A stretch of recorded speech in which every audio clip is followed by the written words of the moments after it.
favorite thing. I thought that I didn't have any pears growing, but I've got a couple of pears growing. You see that?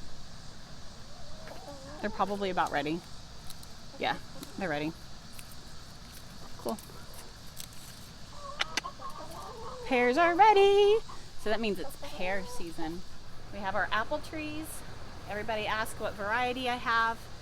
This is a Granny Smith. I have 2 Granny Smith apples, and then the apple tree in the middle is a Gala apple. We got a large harvest of Gala apples this year, and that was like tasting an apple for the first time. It was pretty awesome. Not so much of the Granny Smith. That's okay. That might be next year. We'll see how that one works out. I've got in the backyard mulberry bushes. I need to prune this one because this one has shot up. Mulberry bushes are really prolific, or mulberry trees are really prolific. I could prune it down here and turn it into a tree if I wanted to. We'll see what I decide to do, but the goats can eat them. That's why I have them planted next to the goat yard. We've got okra. A lot of this okra needs to be harvested and put away. I've got a lot of flowers on it. Okra loves the heat. You can plant this a little bit later in the season. I'm going to do a whole video on whooping your okra, and I think it actually works, and I'll explain more about that later. This is our elderberry bush, and if you want to grow your own elderberry, if you can't harvest it wild, you need to grow a lot because birds love it. So that's kind of what I've figured out on that one. So over here, back against this fence, we had our composting area, and I took the compost down that had been decomposing in this whole area for the past year and just spread it out over this. The idea was for this to be a pollinator bed to grow a bunch of flowers and things like that, but stuff started sprouting up from our compost and I decided to let it go wild. I knew that was a risk, and what I should have done was harvested and taken everything out before we went on our vacation. However, I didn't, because going on vacation is a lot of planning for a family like us. So when we got back, it basically was a safe haven for squash bugs, because we had some squashes that had volunteer squashes that had grown up. It was beautiful, absolutely beautiful. And we also had some cherry tomatoes and things like that grow up here. But the squash bugs got to be an infestation and absolutely out of control. So the other day we pulled all this, sprinkled diatomaceous earth in here to try to kill all the little bugs before they develop their hard shells and took over my garden. And so far, just by looking at it, it looks like I'm pretty successful. This is our herb garden. Again, it's in a transitional phase. We cut down a bunch of the herbs to let them start regrowing. Herbs don't like a lot of heat. Some of them do, some of them don't. A lot of the ones that we planted this year are going to do really, really great this fall, and it will look nice and beautiful. So, but we've been growing green onions. The green onions are from scraps from the store-bought green onions, and we've just cut them and eaten them as needed. And then we have some thyme that I bought, already started. We have lemon balm that's already starting to cut back that, and that's already coming back. That's parsley that will come back here soon. There's, I think that was all echinacea back there, which I'll probably dig up and put in other places. And then we have some, what is that? Thai basil. That's really good in Asian dishes. We also had some hummingbird mint. That'll come back year after year, but that's done its thing. My garden basically died in the week that we were gone. I mean, it is what it is. It was horribly hot and it didn't rain. The elephant ears, my daughter hates them. My oldest daughter hates them because this is her herb bed. But we're gonna transplant them into another spot in the yard later on. This is my drying rack for things to dry outside, because I don't really have room in my house for everything that we're doing. So the garlic is on there still. It probably should be inside and not outside anymore, but it is what it is. All right, and this is our potato bed. and the potatoes were horrible this year. Don't know what I'm going to do next year for them. I might grow them in containers. My in-laws are growing them in have grown them in containers and been successful. I just may try that next year. I've always had success in the garden beds. This year they weren't. I did buy seed potatoes. I generally just buy a bag of potatoes from the grocery store. The seed potatoes, that was my first time doing it. I wasn't impressed. I know people like them. That might be the preferred way to do it. But it didn't work for me, so I'm going to go back to what I've done in the past. Over here, next to the goats, we have our blueberries, and we actually got a blueberry harvest off of our blueberries. I have four plants here, and we got a blueberry harvest this year because the goats didn't destroy them, and neither did the birds. We also have daylilies that are also going to be transplanted because they overtook the blueberry bushes. I didn't realize these are native daylilies. You can eat the daylily flowers, just so you know. But I'm going to transplant those because they need to be elsewhere. They're massive. They're beautiful, but they're massive, and this is not a good spot for them. Strawberries right here. I really need to come in and thin them out this year because they're too packed in, but this produced tons of strawberries for us this year, and we were able to get runners started and put in one of our front flower beds. I may put them in other places because they're really good ground cover and they're really pretty throughout the whole season. This is a fig tree. Fig trees smell weird to me. They almost smell like cat urine. I don't know why. I mean, that's what it smells like to me. Other people may enjoy this smell. I don't have any figs from what I can tell on this one.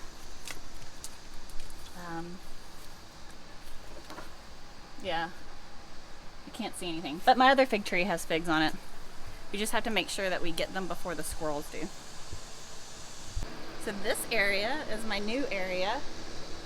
Like I said, I have done no garden prep in preparation for this video. So it is overtaken by weeds. I just need you to see the reality sometimes, because sometimes videos are so beautiful and it feels impossible. But reality is all gardeners struggle with weeds all the time. And some places, like our area, it gets so hot, you do not want to be outside managing your weeds. It just is what it is. And so this is what you're gonna get. So right here, we planted potatoes, seed potatoes again. Got enough for a meal, and that was about it. I did plant some leafy greens back here, so you can see some of my Swiss chard. It's a little hot for leafy greens right now. So the Swiss chard is kind of struggling. I planted another one and I can't even pronounce it, so I'm not going to try. And that died back, so I pulled all of that out. But what is super prolific, because it's in the shadow of our Blackberry Bush that produced like 50 billion gallons of blackberries, is our dandelion greens. Yes, I purposely planted dandelions in my yard. I know most people consider them a weed, but they have a lot of health benefits. They're very nutritious for you. So, dandelion greens. It looks like this one's about to bolt because it is hot. But they need at least 4 hours of sunlight a day. This area gets mostly shade. So I figured they would do well over here, and they did. I was right.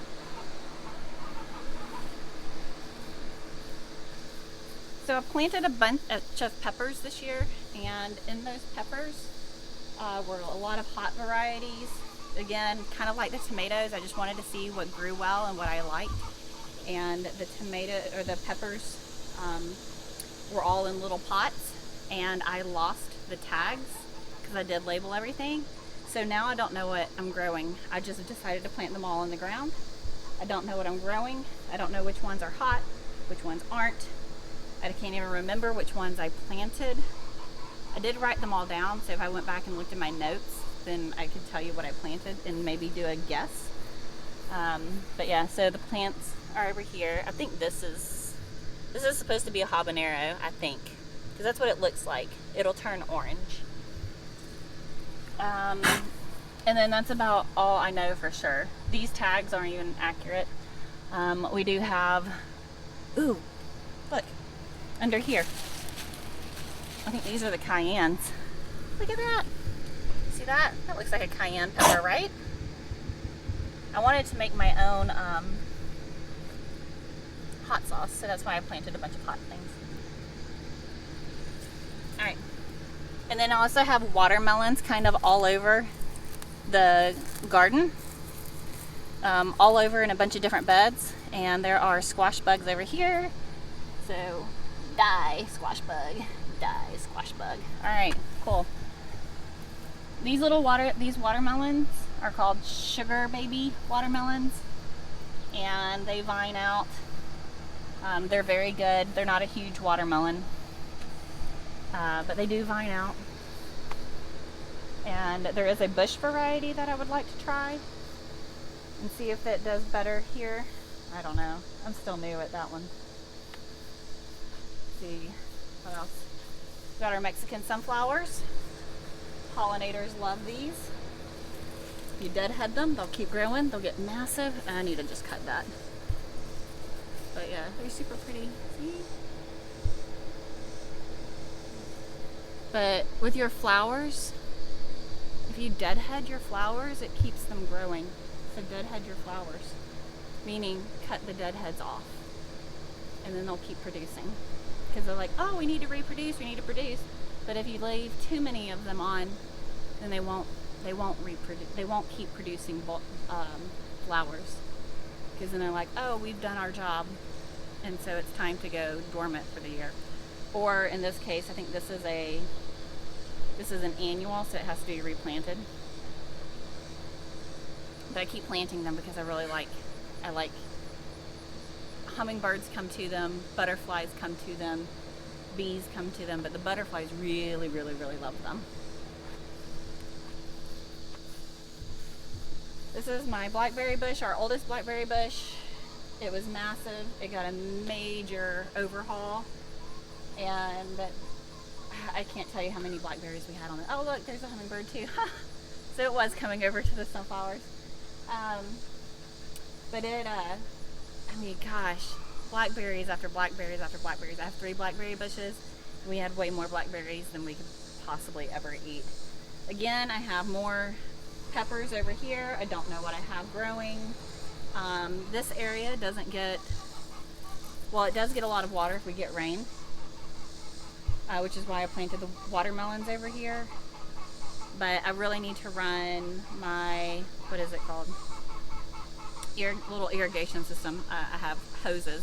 I need to run that over here so I can water this, because that was something new we did this year, so I didn't have to use a water hose. Make you feel better? Look! All my tall grasses. This is super great, isn't it? That's got to get taken care of because it likes to harbor critters. This is supposed to be, I want this eventually to be a perennial herbal flower garden.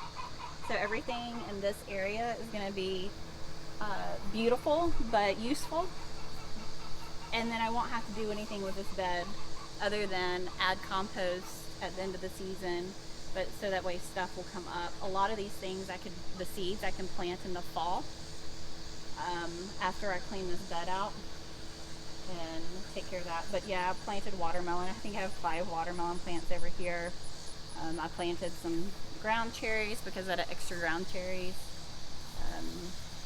And then marigold, got some thyme.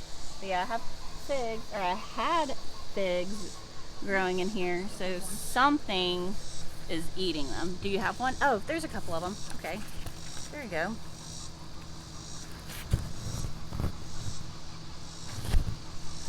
I go back and forth all the time between keeping this in a pot and then just planting it in the ground. I don't know. I changed my mind a lot, and that's okay.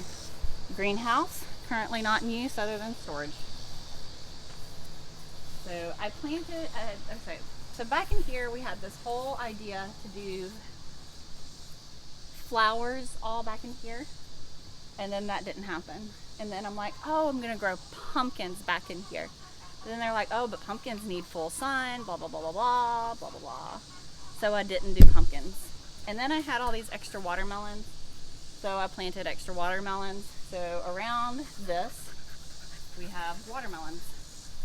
and I've got several of them growing, and I'm just letting them grow.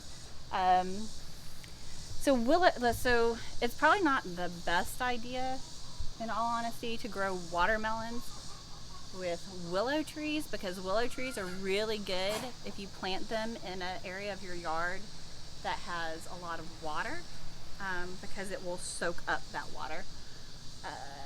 So watermelons need a lot of water, hence water. So it may not have been the best idea, but I did it anyways just to see, and I'm getting watermelons. And maybe we'll taste test them to see which area of the yard tastes better.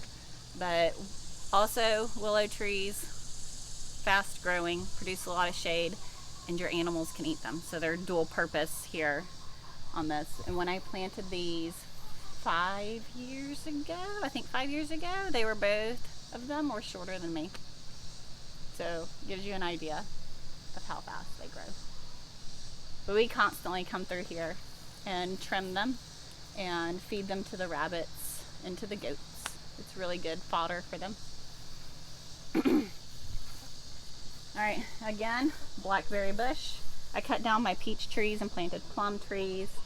I've got more peppers in here that have been overtaken by this beautiful vine. And now we're going to get to my absolute most favorite thing I've done this year. Okay, so here we go. My most favorite thing I've done this year. So if you've seen my other videos, you've seen that I have this trellis, if they're cattle panels is what I have, and they've grown up over our chicken run.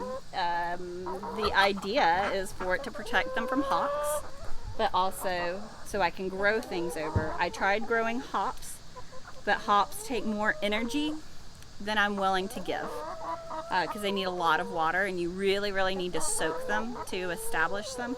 But the reason I was going to grow hops is because the chickens can eat them, the goats can eat them as well, and I wanted to have something that I could feed them, but it's evergreen, so when it's really, really brown in my yard, you can grow the hops and they grow fast. So that was the thing. Well, I decided I didn't want to put forth energy, and instead I got Birdhouse Gourds and Loofah Gourds and started those from seed. And everyone told me that it wasn't going to happen, that they may have gotten 1 or 2 gourds off of a vine, but for the most part it wasn't going to happen. They do take forever to germinate. They don't all germinate at the same time. I had one germinate within a few weeks, and then like a birdhouse gourd, I had planted like 6 of them. I had one birdhouse gourd germinate in a couple of weeks, and then the rest didn't until like 3 months later. I don't know why. I don't know enough about them to do it. But the idea, I was hoping to just get enough of a vine coverage for at least half of this to be shaded, to give them shade during this time of year, because they all like to hide in the shade, just like the rest of us should be, because it's miserably hot out here. So anyways, I planted 3 birdhouse gourds and I planted 3 loofah gourds. So 6 gourds all together. And this is what it produced. We're going to get in here in just a minute so you can really see it, because it's pretty magical. As you can see, it has definitely provided shade for them. It also is very thick cover for rain, so when we have our downpours, it still stays pretty dry under here, so they also have a place to shelter from the rain. Next year, I'm doing this again. Only this time I'm planting 2 loofah gourds and 2 birdhouse gourds to be able to do this. The reason that I think that people have been unsuccessful at growing these gourds is that they're heavy feeders. If you can see, so our chicken run is 30 feet long, but then if you look at it's trellising up here, going up, and over, and then it's going way down. It means, I mean, if you look at that, in producing the amount that it's producing, it's a heavy feeder. So it needs lots and lots and lots of nitrogen. Well, planting them next to my chicken run, then chickens produce nitrogen and tons of it. I haven't watered these other than when I first planted them. I watered them really, really good, and I haven't watered them. I haven't fertilized them. I haven't done anything other than just planting them right here. So if you want to grow loofah gourds and birdhouse gourds, particularly in this area, outside of the Memphis area, I think this is what you need to do. Or just get a bag of aged manure and plant a seed in it and do that, and then just keep it watered. But let's go in here because this is way cool to see. It's so hot. Alright, they think they're going to get let out. I've let them out to help me control the... should we let them out? Let's just let them out. We're going to let them out so they can help me control. Most of the garden is big enough that they're not going to destroy everything.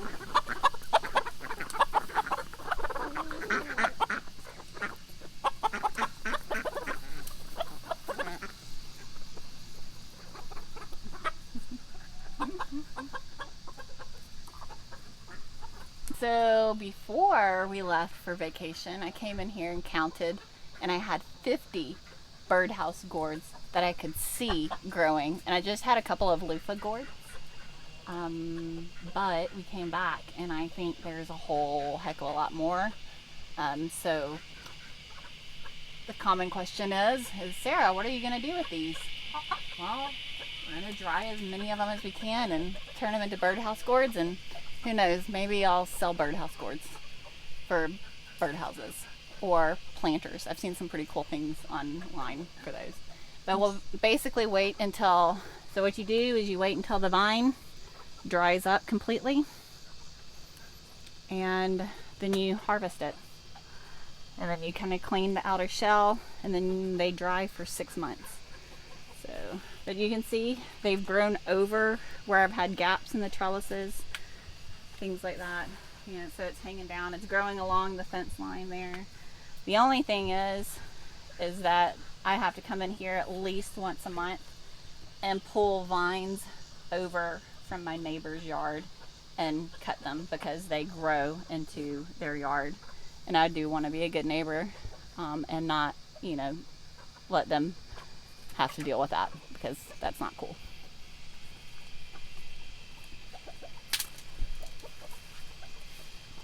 So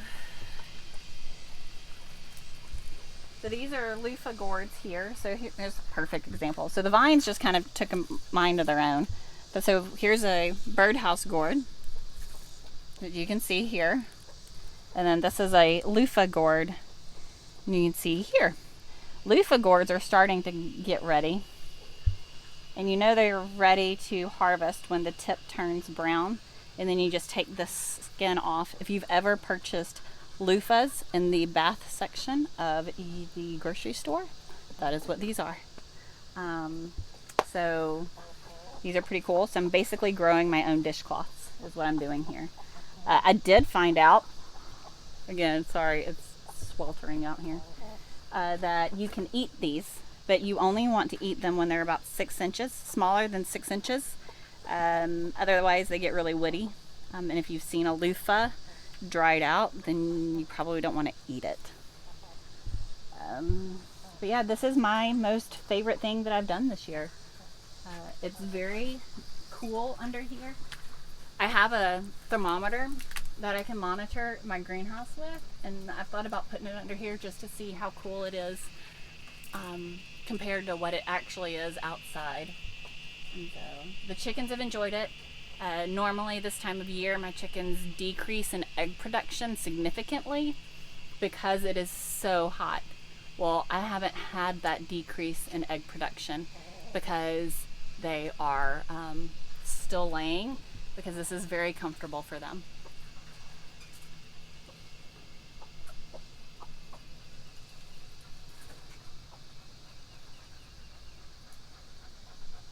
Yeah, they already ate all this food.